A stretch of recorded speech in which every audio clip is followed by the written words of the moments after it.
Are we on? Can you hear me? Can you hear me? Microphone check. Lights. Cameras. This is swanky. This is lifestyle. This is culture. Welcome to the social center of everything culture. Culture Daily. Still tuned into Culture Daily. Yes, today is a Monday. How was your weekend? I hope you had a good one. Yes, we also had a good one. We had a chill weekend, a fun weekend. AC is giving thumbs up. She really did go through my fun weekend. I hope that you also had a good one, and I'm wishing you a blessed week as well. All right, so the second edition of the Africa Cinema Summit is on. It's starting this morning. Actually started maybe a couple of hours ago. Yes, so it is on. We are going to be speaking to the convener, Juliet Ya Asante, and let's get into it. What are expectations for the second edition? I think for the first one, we're all there, right? Cyril was there as speaker, as well as Jay Olele. AC also was attending, and then I was also there as moderator. So for this second one, how is it going to go? What should we be expecting? What are some changes, some additions and subtractions that have been made to this Africa Cinema Summit? We have Juliet Asante on. Hello, Juliet.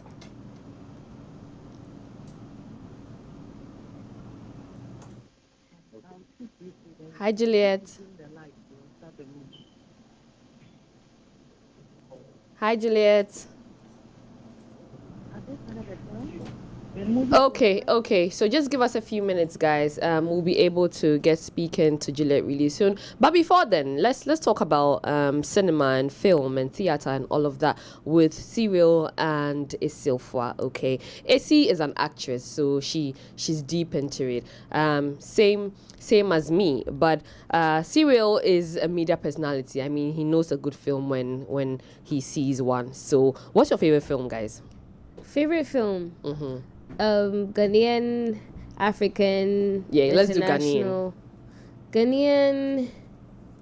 Right now, I actually love The Groomsmen, and this is Lenny. This is not even like coming at you. It's not Pasha. Who said anything about? You said it. I enjoyed the movie. I'm not going to. Okay. Groomsmen for you, right? Yes, Cyril, I'll come to you on that. But we have Juliet Ya Asante on now, so let's get talking to her. Hello, Juliet. Hi, Juliet. Hello. Hello, Juliet. Can you hear me? Good morning. Hi, Juliet. Good morning.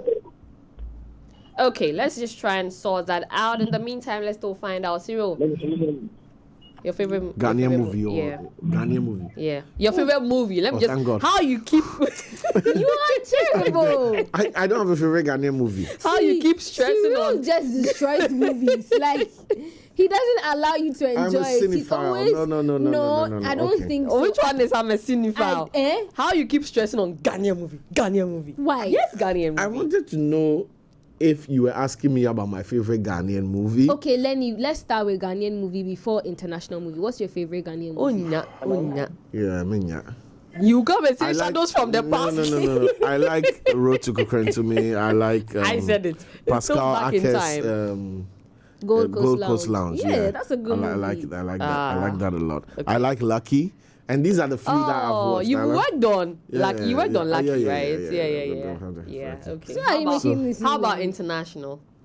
Arrival would be my number 1. Interstellar would be number 2. Fight Club would be number 3. 50 First Dates would probably be number 4 with Drew Barrymore. That's like my top 4. Okay. Schindler's List will probably be number 5. Okay. I watch films. It's fine. Yes. For films. Yes. I'm a filmist. It's fine. it's fine. Thank you, Mr. Filmist. But you. let's not bring it home, right? Yeah. The first edition of the Africa Cinema Summit was last year, and I think that they did a good job, you know, bringing in a lot of panelists, thought leaders, and all of that, stakeholders in all of those fields, especially with film and cinema, right? I say all of the time that I'm very passionate about theater, okay? Not only because I studied theater arts, but I think that even before I studied theater arts, from when I was little, I've always loved the theater. Usually, I believe it has to come from Yeah. younger. It doesn't just start like that. Yeah. Also because I think that I watched a lot of cinema movies with my mom when I was little, because I remember we used to go to Gamma Films to watch. Now TV3. Yes, to watch and all of that. You don't know about that. My mom might have mentioned it I a was few born times. yesterday. How did I go to Gamma? It's too late. You've given up yourself. Oh, You've given it up. You didn't think far. what? I forgot. But I yes, remember going to Gamma. I want to ask a question, but I feel like we were exposed how. no, you can ask. No, it's okay. We know you were born. Yeah, just now. Go on. I feel so bad. Let me ask regardless. You remember David Donto's Agro? Yes. Was that around the same time? Agro was, I think Agro was after. was Maybe after. sometime after Hey, then- Gamma. then- Yeah, no, But I'd heard Agro it. has been there from time as well, but this Gamma film time had also been there. there. Yeah, Okay, from a while back. So I think that's where my love for acting, movies, theater also started, right? And so last year for the Africa Cinema Summit, I learned a thing or two, you know, and then also that Africa is the next big thing, you know, and it's not only for music, right? So yes, we are ready now. I know this is the third time I'm saying we are ready, but yes, pardon us. You know how technical stuff are. Hello, Juliet. Lenny, sorry, let me cut in with the Juliet bit. Unfortunately, she had to run on with other duties, but I'm here with Bismark Odum, our very own Bismark, who is shuttling between school and the National Film Authority. So I'm here with him as well to give you a bit more rundown on the activities. Are you ready for him? Okay, J. Juliet. I'm going to call you J. Juliet. But yes, we are ready for Bismark as well. We are ready to have Bismark on. Bismark is also, you know, very much a part of Africa Cinema Summit. So in the absence of Juliet, who is the convener of the summit, we are going to be speaking to Bismark Odum. Hello, Bismark. Good morning. Hi, Lubert. How are you doing? Very well, thank you. How are you? I'm doing great. Like I always say, God is still blessing me. Sorry, Bismark, I didn't hear that. What you say? I said, like I always say, God is still blessing me. God is still blessing you and blessing us all. Yes, once we have life, we are definitely blessed. Great. Hello. Can you hear me? Hello? Hello? Hello? Bismarck, Yes, can you hear can me? you hear me? Yeah, I can hear you now. Okay, great. So, congratulations on being able to organize the second edition of the Africa Cinema Summit. I know that you guys have been hard at work, I mean, in between the last one and this one as well. So to be able to have it actualized, that is a good one. So I applaud you and the entire team for that, right? Now take us through what your expectations are for this second edition. And I mean, you as an organizer, and then what we as attendees and guests should be looking forward to. Great. So the African Cinema Summit is a summit or a platform to bring together filmmakers from across the African continent to dialogue, to discuss issues pertaining to the film industry in Africa and the world. Specifically, one of the major distribution channels, which is cinema. You know, after producing a movie, they are distributing channels to make sure that you get enough out of that movie. You can take it to the festivals, you can take it to the cinemas, you can take it to on-air flights, you can take it to video on demand, and all that. Cinema has promised to be the biggest, if not among the biggest, of the distributing channels.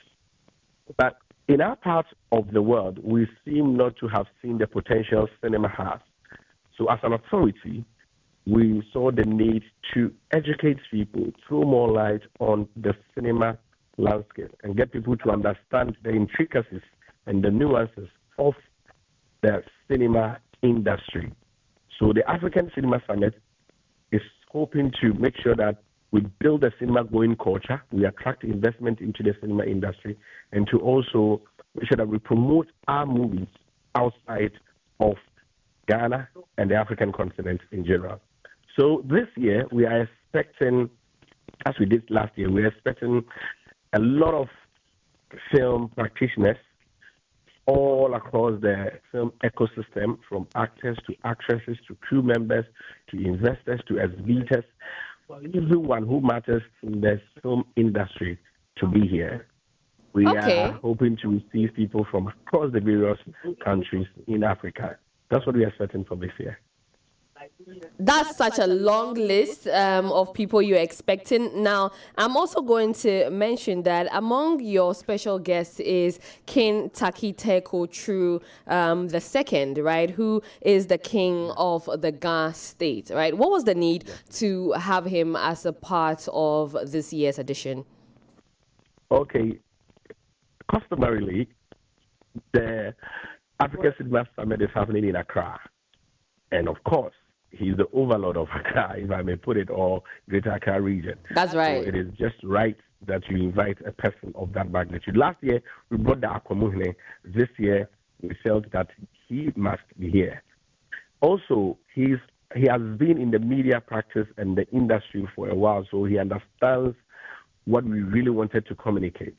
So looking around, we felt that he's right person to be invited for this summit. And for some time now, he has shown interest in helping the film industry, not only our sector, but the entire creative sector, to at least push it out there. So our invitation to him is to satisfy these needs that I have just mentioned. As an overlord of Accra, as someone who is experienced and knows more about our industry, and also a media practitioner. That's why we invited him. Okay, Bismark. Now, I also see that there are a few guests from other parts of the continent as well, right? I know that, yes, it is the Africa Cinema Summit, and so it's only right that we have all of these people aboard the train, okay? Now, which one, especially, which I know that you have also different themes for the different days of the summit, and I'm going to just run through that as well. But which one in particular are you looking forward to? Because we have the relevance of cinema in African communities, we have growth in quality, local content production and consumption, driving the case for increased cinema investment, and then we have the there's more, right? Yes. Also, yeah. Okay, so that's the two, the growth and then the relevance as well. I know that I'm missing out on one, which I should catch in a few. But yeah, that has just it's been lost in my text. But with all of these themes as well, what informed the decision to pick out all of these things? Because I also understand that all of these things are very pressing issues, you know, when it comes to the African film space or maybe the African cinema space, and then even with theater as well. Okay, great. Thank you so much. You know, it is important to note that if you look at the theme, the relevance of cinema in the African community. Let me take you back. I don't know where you grew up, but if you remember when you were growing up, there was this, in your community, there was this structure. It can be a wooden structure or some way, somehow, something, where we used to go there to watch all the Chinese movies, the Indian movies, and all that, because television was not as common as it is today. That was a form of cinema. I particularly remember, you know, we used to have moving theaters or moving cinemas where they do like community-based, they'll come as a group or a troupe and then have all of these happen. Yes. So we realize, you can clearly tell that is one way of getting the movies out there to people. But now, advancement in technology has changed that culture more or less. People, even in your own house, you have a TV in the hall, you have a TV in the bedrooms and all that. Your children can stay in the room without coming to the hall. That sense of communal kind kind of watching a movie is lost. And that is a very beautiful thing that we as Africans must take serious. Elsewhere, it is not a given. But now they saw the need that, no, we need to go to the cinema. But we have it. We have it. And we need to even deepen it more. So we are trying to let people know the relevance of the cinema to everyone, especially to Africans. You know, and cinema is, screens is scared. It's rare in our parts of the world. We are talking about 1.3 billion people on the African continent, with less than 1,700 screens serving all these people. Just do the mathematics, and you realize that a lot of people are lagging. And I'm telling you that more people have never been to the cinema before. Even you, if you ask around, when was the last time you went to the cinema? You heard, that is definitely where we want to push it. So if you look at the various sessions that we've put together, it is strategically culminating into the relevance of the cinema in the communities. Now, let me take you back into some statistics and some business. Please do. Box office in Nigeria recently was the Tribe of Judah. The Tribe of Judah has been the highest. It broke the box office, more or less. But about 0.5 of Nigerian population watched that movie. Now, let's imagine that we get even about 10% of the African continent, people from the African continent. We are talking about over 1.5 billion people. 10% is about 150 million. Watching that movie for $5, we are talking about 760 million into that project alone. And that is where we should start looking at. Elsewhere, they get the numbers. They get people to go into the cinema. And that is where we are also shifting the attention to, that filmmakers are complaining, they are struggling in that part of the world, and we need to let them understand the business aspect of it. Aside that, we sit, and African is turned as spectators or audience for other people's narrative. We are always provided with narratives by other people. What about our own story?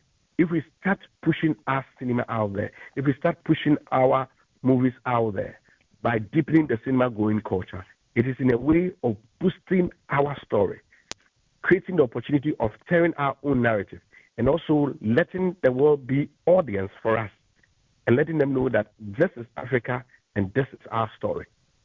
In pushing this narrative, Bismark, would you also say that maybe cinema is stuck in a certain generation where we are the ones used to going to the cinema, also because of how the cinema was introduced to us, from back in time, and this generation, largely maybe some of the youth don't, go to the cinema because there's also the increase or the rise of technology where I can't watch a movie on my phone. I can't watch a movie on my tablet. I can stay in the comfort of my home and then wait for the movie to come on any film or movie distribution platform.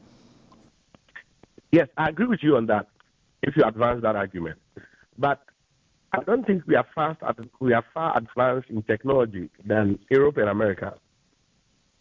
They have all the screens, they have all the mobile phones, but they still go to the cinema. So, which means that we can still go to the cinema. So, I understand the part of you saying that culture has not been part of us. Yes, I agree. Most of us grew up either from a very low class home or middle class. For those who are from the elite home, or let's say the more affluent home. Yeah, affluent home. They may be used to the cinema going culture. But those of us, or some people who grew up, who are from the low and middle class, did not necessarily understand the cinema. But initially, they were the people who experienced that cinema. I mean, those days. Because your daddy doesn't have TV, so the entire community is served with one television. So we've done it before, and it can be done again. What we are trying to say is that we should make sure that we get them to understand. We should build that culture through a lot of education, through a lot of awareness creation. Let them know. And there's a beautiful ways of introducing that culture. Let's take the cinemas into the schools. Let's take them into the churches. Let's take them into the players.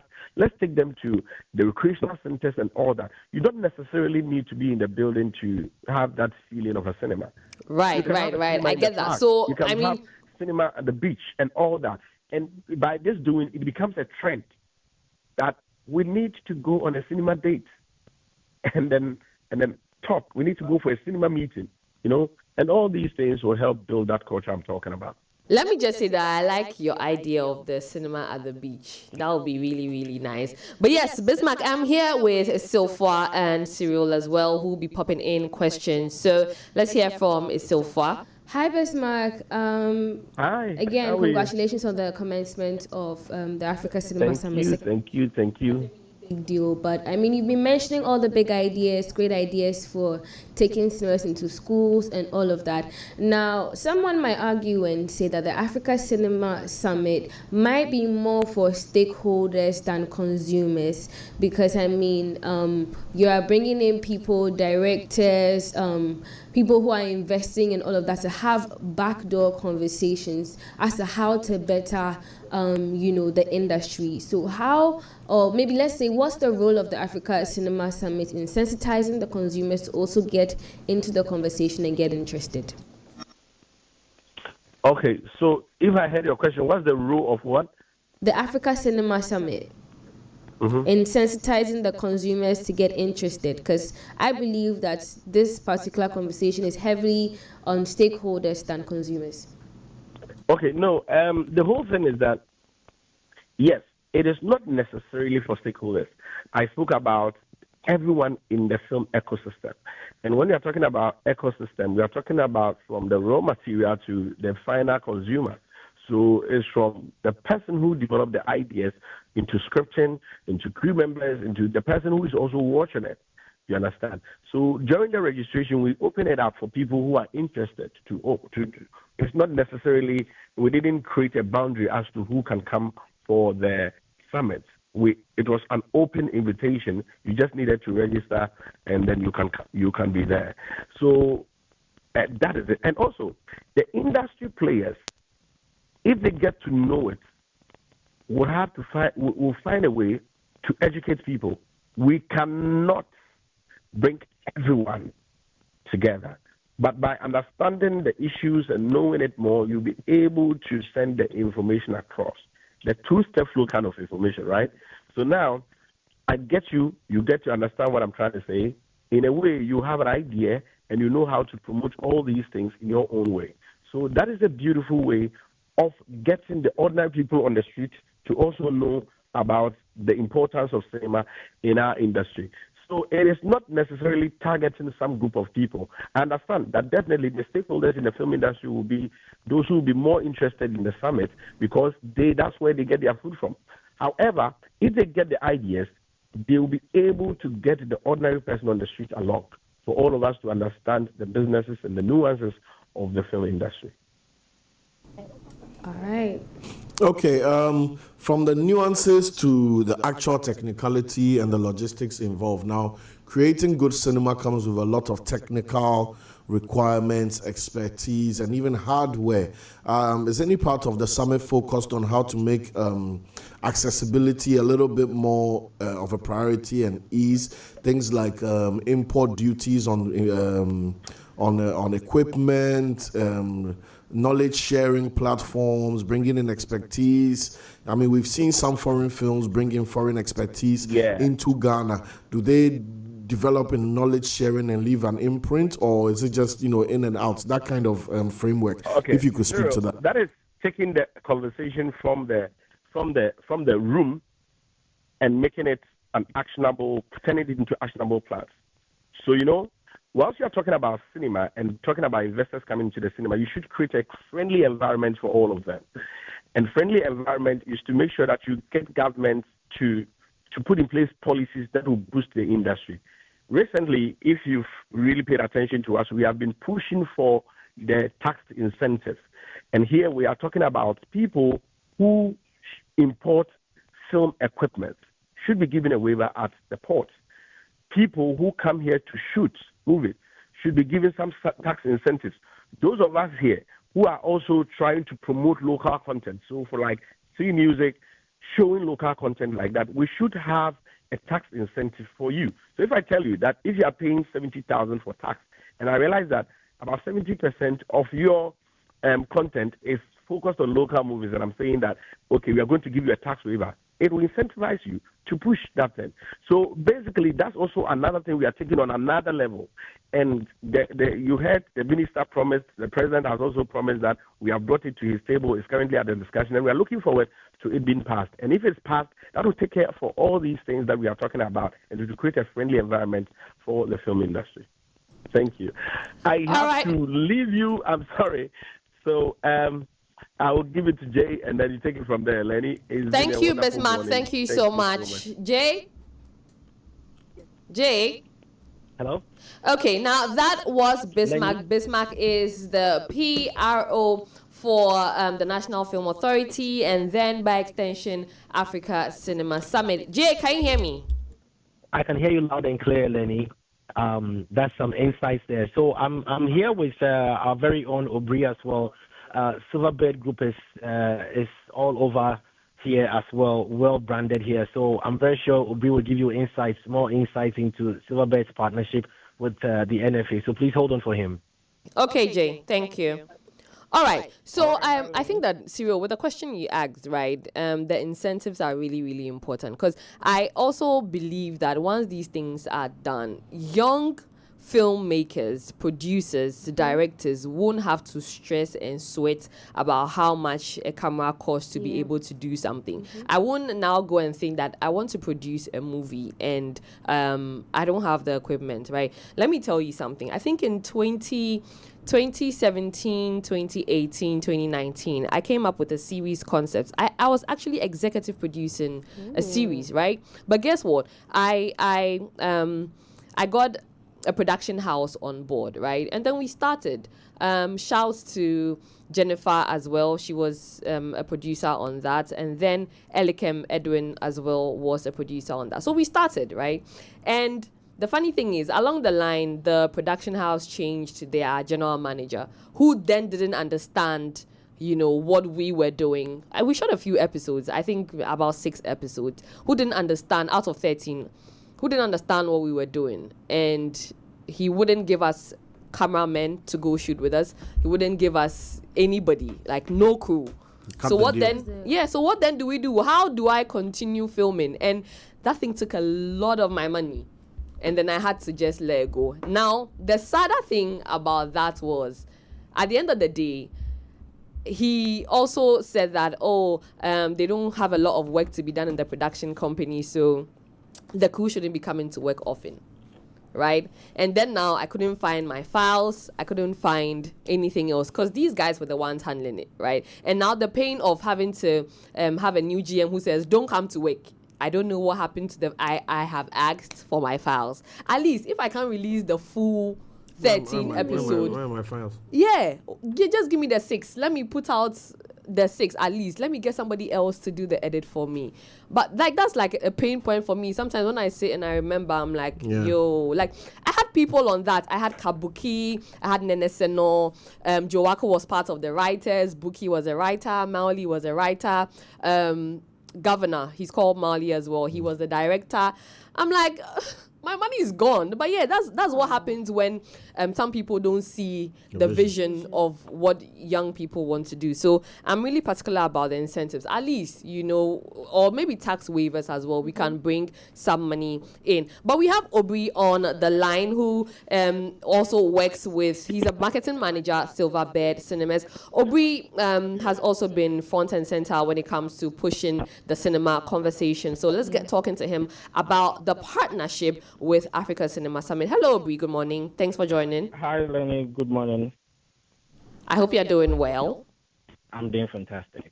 Okay, great. Now, I want you to share with us what the partnership is with Africa Cinema Summit, and then also how, I mean, Silverbed is the biggest cinema franchise that we have in the country. And Bismarck also mentioned that beyond the room setting, we should look at cinema in different places. How is that feeding off of you? Okay, so thank you so much. First off, I think last year was the maiden edition of the Africa Cinema Summit, and when it was mentioned, it sounded super fantastic for us because when you want to define cinema in Ghana, Silverbed is almost like the first brand that comes to mind. We wouldn't argue that there have over the years been other brands that came up and maybe couldn't sustain, but in defining cinema, it's Silverbed, so it made a lot of sense for us to partner with the mother body in making this happen. It's the second year. We are super happy to be here because last year we made some promises and we stuck to those promises. We changed our concession. We employed African vendors for our software. We've also gone tech, which is our app, which was developed by an African, and so it's made running of our organization some way cheaper. I mean, we've cut costs by at least 50%, and all of this was achieved by the maiden edition, our networking, and also meeting of other industry folks. So the second year, we just had to jump on here, and we know we'll connect better, we'll create bigger avenues. Now, in terms of creating cinema beyond just the physical space, I think for Silverbed, the past 16 years is one agenda we've been pushing, and we push it towards collaboration with corporate agencies. So we have one thing we call the mobile cinema, which is moving the cinema experience to people at other areas, people who might not naturally move and come to the cinema. And so mobile cinema has been on our desk for some time now, but it's not the cheapest thing to do. So usually we look for these avenues of corporate agencies. I think we've done in the past with Tigo, we've done with MTN, we've done with a few banks in the past, and it's something we're looking forward to. When COVID struck, we also explored the cinema in the park bit. We're hoping to collaborate with real estate agencies and bring the experience to their people. And so I think this year exploring cinema beyond the physical space is something we are super excited about, and we seek to join forces with all the necessary stakeholders to make sure it happens. Now, while at that, please remember the cinema at the beach, okay? I'm very particular about that. I'll be there to watch. Really, really important. Now, Aubrey, in all of this, how are we also looking to take cinema beyond, our three cities, that is Accra, Kumasi, and Takoradi, to just go into the areas where they have no idea what cinema is? Okay, so I think one of our values as a brand, or one of our mission, is to make sure that, or our agenda is to make sure that the ordinary Ghanaian experiences cinema at least once in their lifetime.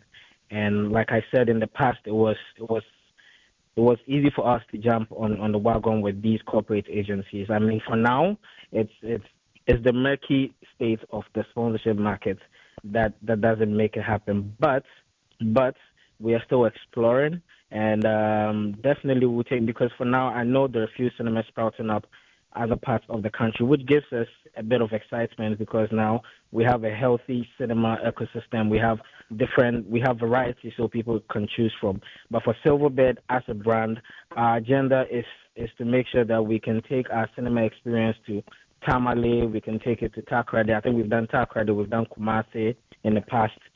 We've done the Eastern region, worked with a few hotels and all that. And so it's nothing we'll run away from. Definitely create the necessary partnerships. Like I keep saying, necessary partnerships, and take the experience to other places. And that will mean we make it cheaper, we make it more accessible for these people. But one thing I can say is running cinema is not cheap at all. It's not cheap at all. So so last year, the first gentleman of the land made or he touched on a very sensitive conversation around tax incentives, because trust me, as a brand, I wouldn't want to sit here and spill everything that goes through our system, but I think such an avenue will be super important, not just for us as a brand, but also for producers who tend to invest huge sums of monies. You have people investing as much as $400,000 in a production, and then they are bitten at the end by taxes. And also, we are looking forward to those tax incentives. And also, for us who do import a lot of cinema, so our cinema lamps, we don't have local vendors for all of these things. In the past 2 years, we've made purchases of cinema projectors of over $45,000. That hurts our pockets so much, and I feel like if we are put in a very That's a lot of money. position, Wow. I'm telling you, Lenny, cinema is not cheap. You and I can testify that over the past 16 years, other brands have come up with super innovative ways to present cinema, and it's not been sustained, because if you are not skilled, you might not be able to sustain cinema. It is not cheap at all to run it.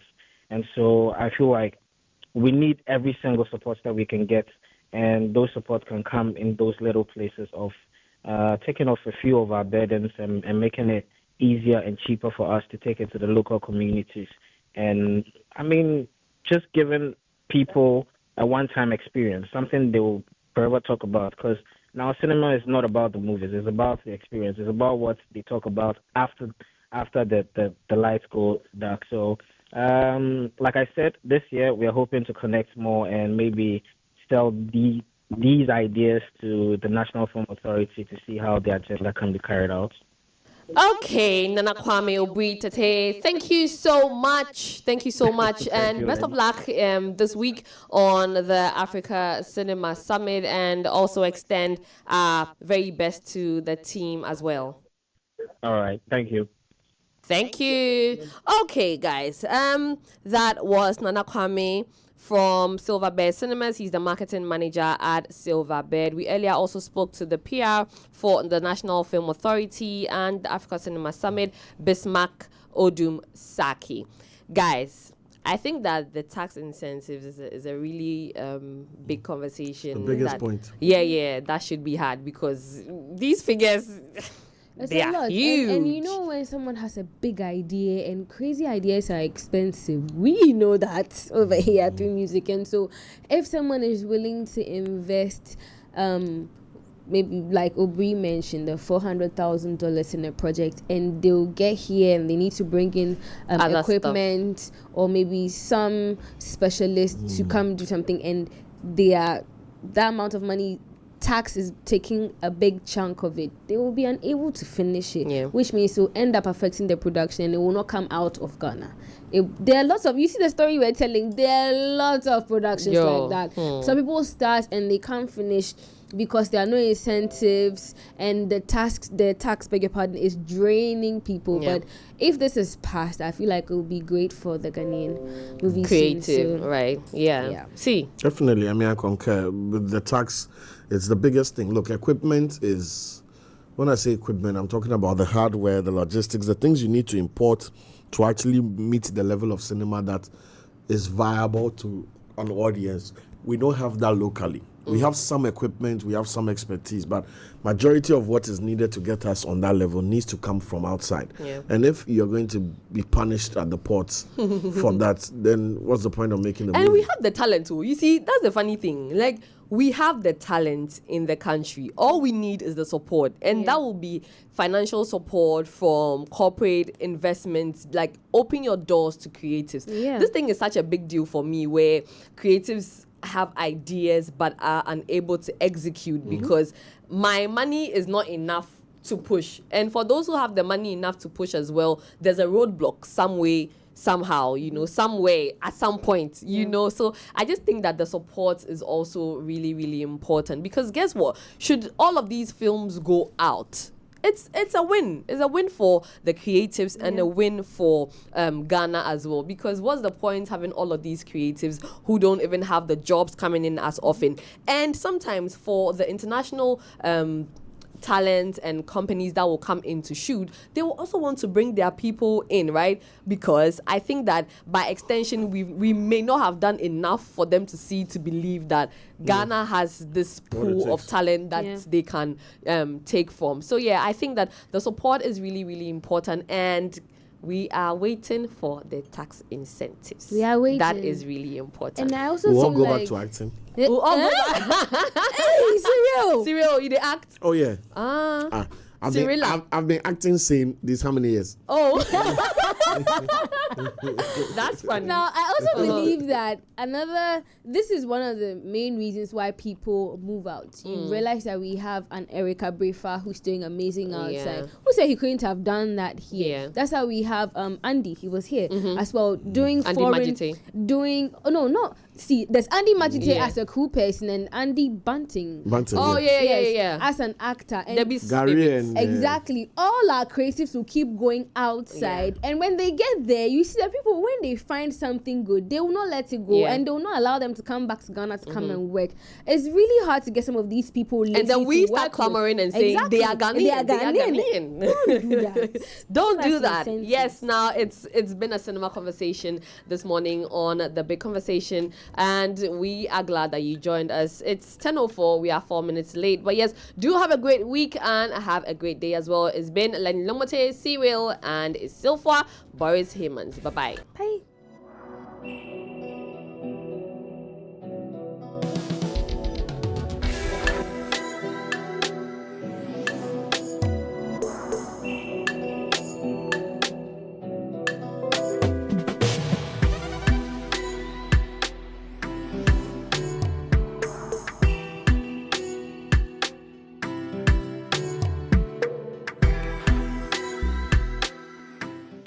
Culture Daily was brought to you by Telecel.